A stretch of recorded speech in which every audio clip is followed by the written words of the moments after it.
Forgotten. Nobody talks about German old people.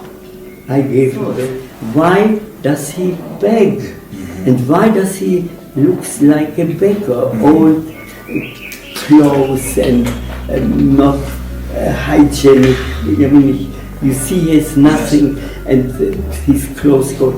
I didn't know that the German old people suffered most. Why?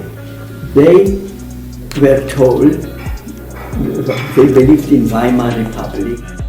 Eichmann, who studied Jewish society in detail, exploited the 19th century conflict between Czech Jews and upper-class German Jews, finally forcing them together in the overcrowded ghetto of Theresienstadt. Benjamin Murmelstein.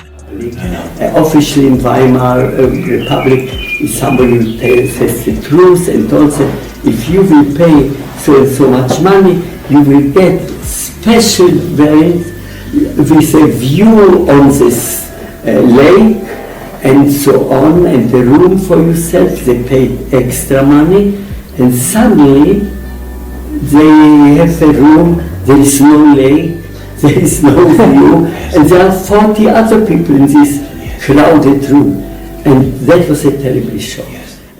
Depending on how much they transferred, they would receive villas or luxurious apartments with balconies overlooking hills, lakes, and beautiful nature. They were promised servants, gardens, music, swimming pools, and massage treatments.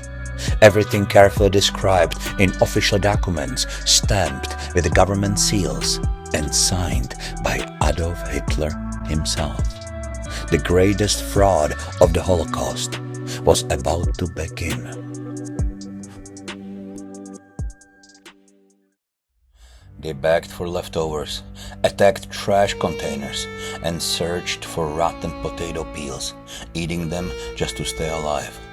They were dying everywhere.